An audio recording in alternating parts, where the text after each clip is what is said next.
और अत्यंत निद्रा, ये सोने के सुख में नहीं जीवन बर्बाद करना चाहिए। एक नियत समय रखो सोने का, अभ्यास कर लोगे, बिल्कुल बिना अलार्म बजे आपकी नींद खत्म हो जाएगी। अभ्यास बहुत बड़ी सामर्थ्य है, बहुत बड़ी। अगर नींद लेने का आपने अभ्यास बना लिया है तो यह आपके जीवन को नष्ट करने का बहुत बड़ा साधन बन गया। कुछ लोगों को सोने में सुख मिलता है कि सोते रहो। भैया कमाने आए हो, बड़ी मुश्किल से पास बना है इस भारत भूमि में तुम्हारे जन्म हुआ, मनुष्य योनि में, कुछ दिन के बाद ये सब खींच लिया जाएगा। सोने में समय क्यों बर्बाद कर रहे हो? कमाओ, सत आचरण करो, समाज को सुख पहुंचाओ, नाम जप करो, बड़े बुजुर्गों को सुख पहुंचाओ, किसी को दुख ना पहुंचाओ। ये कमाई कर लो। कमाई करने आए हो या तुम्हारा कुछ नहीं, कुछ नहीं, न था ना है न रहेगा। होश में तुम्हें जो पद मिला है, जो सामग्री मिली, जो जीवन मिला है, लगा दो पर सुख में और निरंतर भजन करते हुए जीवन मुक्त हो जाओ। क्योंकि स्वसुख में पाप बने हैं तो तत्सुख में समस्त पापों पर विजय प्राप्त कर लो। पर समझ नहीं आता। हर समय हमें सावधान रहना है। एक समय नींद को देना है, उचित दे लो, क्योंकि आप साधक हो, उचित दे लो। इसके बाद इससे शत्रु की तरह बर्ताव करो। अभ्यास बहुत बड़ी ताकत है, बहुत बड़ी ताकत। ये कोई सिद्धि नहीं, अभ्यास।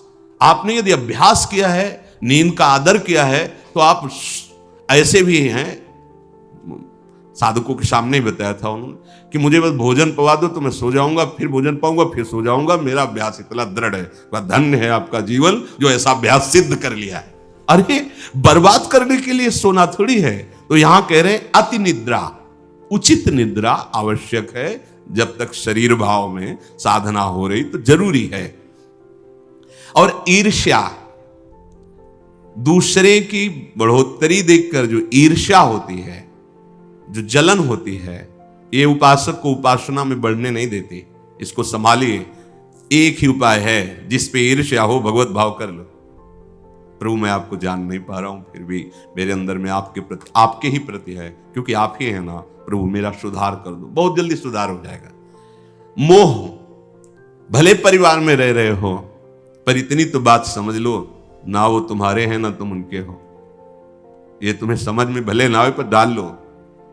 सुत बनितादि जान स्वार्थ रत ना करू नेह सभी ते, अंत ही तो ही तजेंगे पामर तू न तजय बहीते। जैसे आप स्टेशन में होते हो तो किसी से मोह थोड़ी करते हो। बैठे हैं सब आसपास, कोई चाय पी रहा है, कोई हंसी मजाक कर रहा है, बातें कर रहे हैं, सब मिलान हो रहा है। गाड़ी आई, किसी से कोई मतलब नहीं, अपनी गाड़ी में। ऐसे ही जैसे प्याऊ में हम खड़े हैं, भीड़ है, पानी पिया, चल दिया।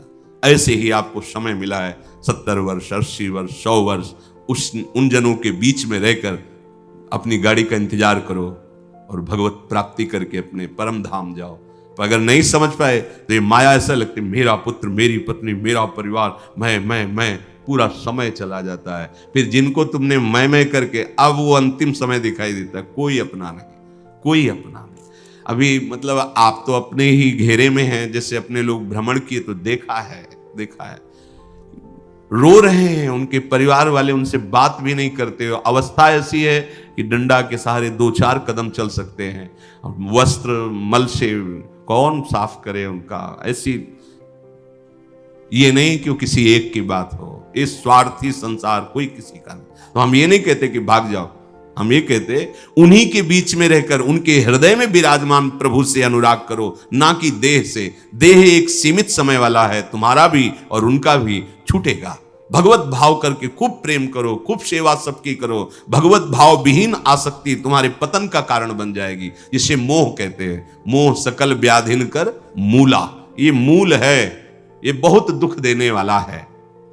तृष्णा, भोगे हुए भोग को बार बार भोगने की इच्छा का नाम तृष्णा। ये डाइन है, इसे शास्त्रों में कहा गया है, ये डाइन है, कभी आघाती नहीं है। ये तृष्णा रूपी डाइन सबके हृदय में बैठी है। हर भोग को बहुत बार भोगा फिर भी भोगने की चाह, इसी का नाम तृष्णा है। और कायरता, जो नहीं होना चाहिए उसमें बहुत उत्साहित है, जो करना चाहिए, जो होना चाहिए उसमें, उसे कायरता कहते हैं। ये कायरता साधक में अगर है तो परमार्थ विहीन कर देगी। दूसरों के गुणों में दोष देखना और निंदा करना। द्वादशैते महादोषा, ये महान दोष है।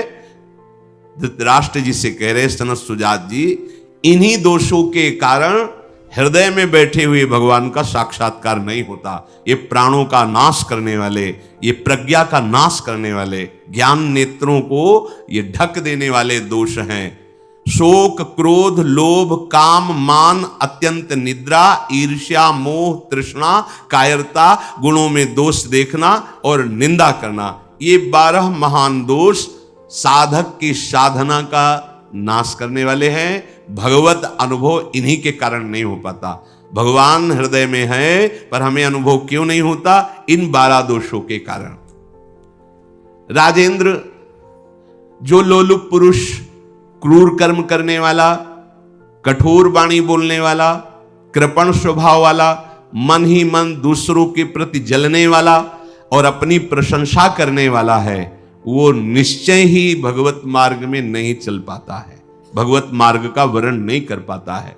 जो संभोग में मन लगाने वाला, हृदय में विषमता रखने वाला, अत्यंत अभिमानी स्वभाव वाला, दान दे करके जलन करने वाला, मैंने क्यों दे दिया, दान देकर जलन करने वाला, आत्म श्लाघा करने वाला और असमर्थ होकर अपनी बड़ाई लंबी लंबी बातें करने वाला, ऐसा पुरुष भी परमार्थ पर चलने की योग्यता खो देता है।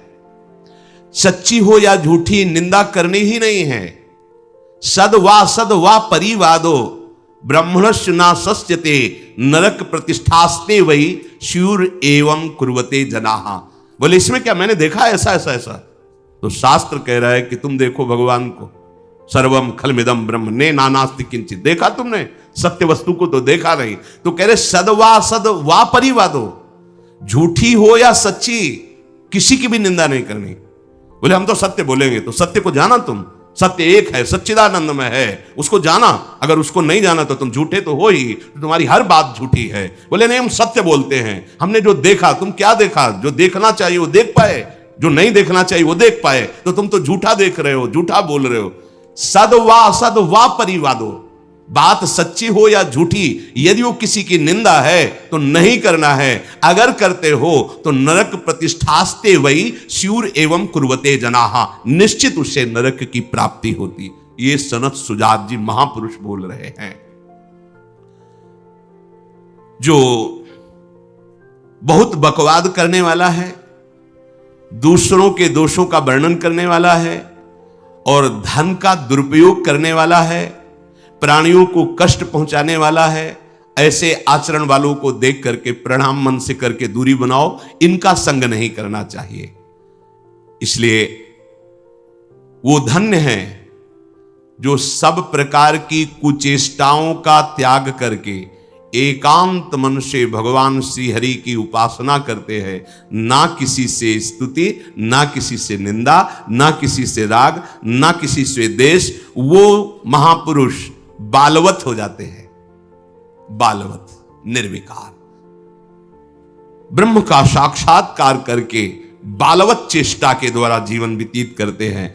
वेदों में इसी स्थिति को जीवन मुक्त अवस्था कहते हैं। हे राजन, सच्चिदानंद परब्रह्म की प्राप्ति ही इस जीवन का परम लक्ष्य है। जो इस लक्ष्य को निश्चित करके, जो बताए हुए दोष है उनका त्याग करके, असाधनों का त्याग करके साधन में स्थित रहता है, निश्चित उसका स्वभाव बालवत। बड़े बड़े महापुरुषों को देखे, एकदम निर्विकार, बालवत चेष्टा, बोधवान होते हुए भी अबोधवत चेष्टा।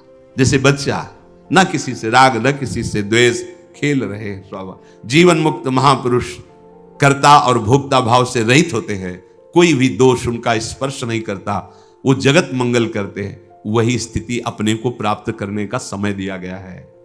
बहुत सावधान, बड़ा झूठा खेल फंसा के हमारे समय को नष्ट किया जा रहा है। बस फंसा के हमारे समय को, चतुरता यही है कि आप अपने समय को बचा लें। कैसे? रामय भजते चतुर नर, जो प्रभु का स्मरण कर रहे हैं, नाम जप कर रहे हैं, धन्य है उनका जीवन। और यही जीवन धन्य होने के लिए हमें अवसर मिला है। चूको मत, लक्ष्य को रखो दृढ़। एक क्षण भी कभी सुख नहीं मिला जिसे सुख कहते हैं। किसी भी योनि में, किसी भी लोक में जब आप राधा राधा राधा एक एक वृत्ति लगी हुई, उस समय जो परमानंद उठता है वो किसी लोक में नहीं है, कहीं भी नहीं है।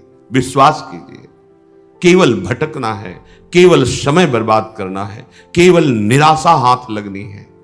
अब ये समझ में आ जाए, अभी तो समझ में आ रही है, लेकिन जब भोगाकर्षण और भोग समीप होते हैं तो उनकी ऐसी आकर्षणमयी वृत्ति है कि हम भूल जाते हैं क्या करने जा रहे हैं, क्या कर रहे हैं, क्या करना है, भूल जाते हैं। भूलना ही मृत्यु है, विस्मृति ही मृत्यु है, स्मृति ही अमरत्व है। अगर स्मृति चल रही है, आपकी स्मृति जागृत है, तो कोई भी भोग आपको सुखद नहीं लगेगा, है ही नहीं सुखद। मान लीजिए है ही नहीं सुखद। क्लेश, अशांति, पश्चाताप, चिंता, दुख, तृष्णा, ये सब एक साथ हृदय को जलाती हैं, पर अभी शीतलता नहीं मिली भगवत चरणारविंद की, इसलिए इसी जलन को शीतलता समझते हैं।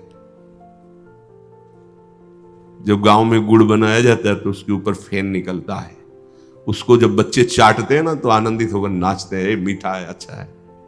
अगर उनको रबड़ी मिल जाए फिर उसको कहा जाए तो नहीं। ये जो भगवदानंद का अनुभव करने वाला मन बुद्धि है वो एक है। हारी बिनु छीन न कहो सुख पायो, बैठा लो हृदय में। कल महाराष्ट्र के संत आए तो तुकाराम जी का एक हिंदी में अभंग बोला था। उन्होंने कहा था कि जिसके मुख में राजा राम बैठा है, अर्थात साक्षात भगवान ही नाम रूप से बैठे, मैं उनको प्रणाम करता हूं। तुकाराम जी, मैं उनको प्रणाम करता हूं। ये जितने महाभागवत हुए नाम के बल से हुए। ये नाम अमृत है, नाम अमृत है, हरि नाम अमृत है, राधा नाम अमृत है, सुधारसम है। मान लीजिए, मान लीजिए, कहीं सुख नहीं, समय बर्बाद हो रहा है। 50-50 वर्ष की आयु हो गई, 60-60 वर्ष की आयु हो गई, वही चिंतन भोगुम। कितने जन्म हो गए यही चिंतन करते हुए, है नहीं मिला। दुख तो दुख है ही, यहां का सुख जो भास रहा है वो भी दुख है। जिसे तुम सुख समझते हो ये सुख नहीं, सुख की छाया है, समझ पड़ती नहीं, ये गिरधर की माया है। जिसे तुम सुख समझते हो ये सुख है।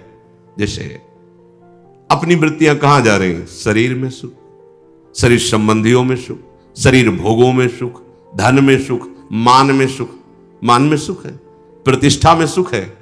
कैसे जानोगे कि तुम प्रतिष्ठा में महान दुख है, घोर बंधन है, एक यंत्रणा है।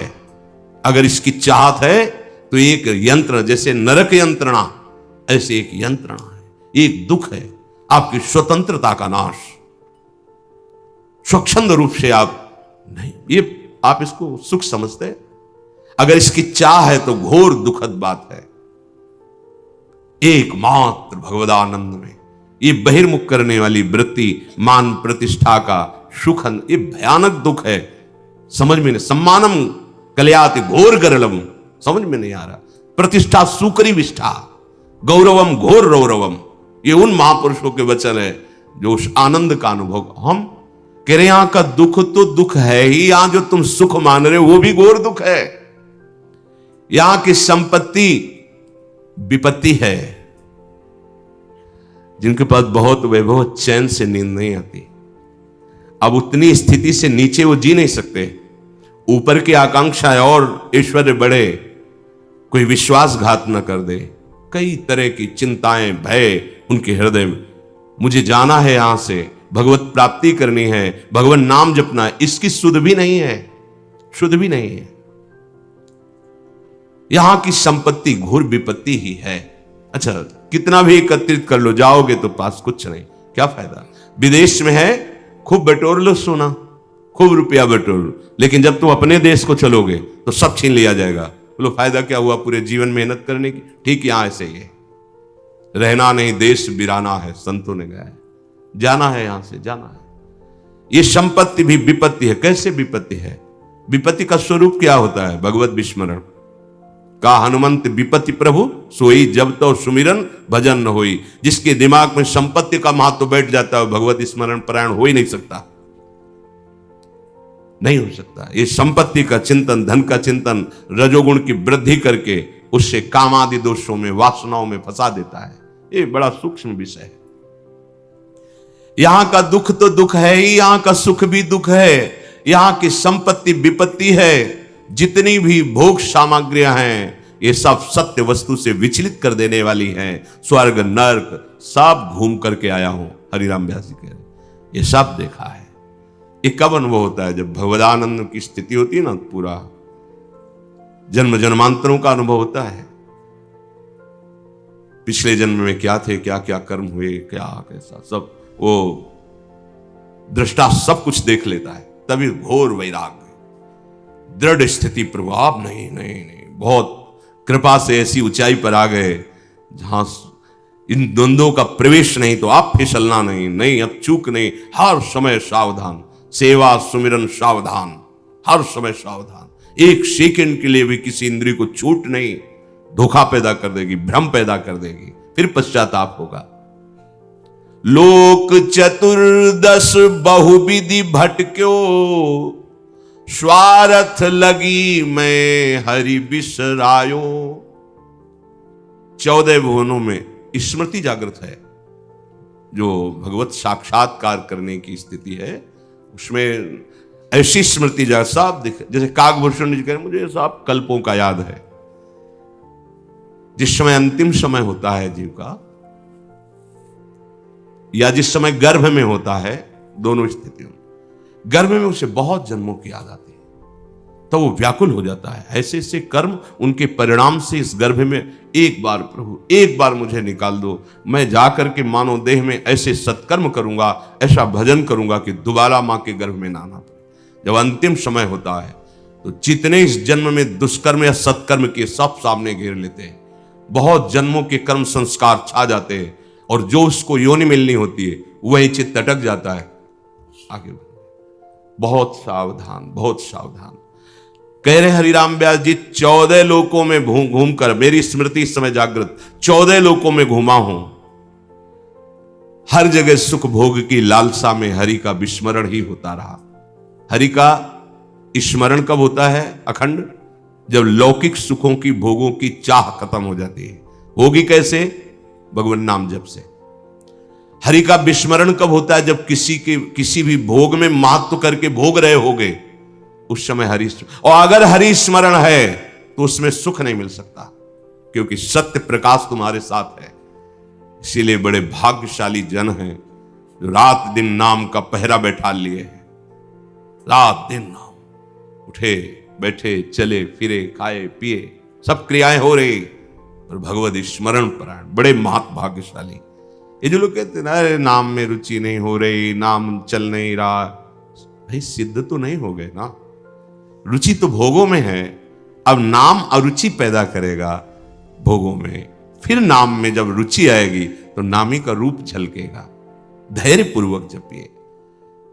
14 भुवनों में घूम आया, इसी स्वार्थ ने, सुख भोग की लालसा ने हरि विस्मरण कराया, हरि बिसरायो। करोड़ों ऐसे अपराध किए जन्म जन्मांतरों में, जिन्हें ब्रह्म हत्या कहते हैं, पंच महापाप कहे गए हैं। कैसी बुद्धि मलिन हो गई है कि इन पंच महापापों को हम मनोरंजन समझते हैं, सुख का साधन समझते हैं।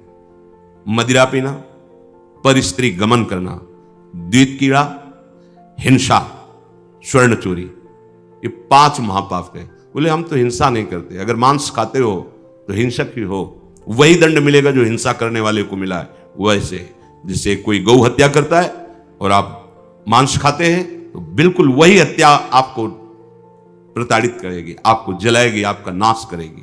कोटि गाय ब्राह्मण मारे को ताप पाप उपजायो। ब्रह्म हत्या जैसा पाप लगता है। देखो कैसी मलिनता है। इसको हम आनंद समझते हैं, मनोरंजन समझते हैं। यह है भारी विपत्ति संपत्ति की। बहुत बहुत सा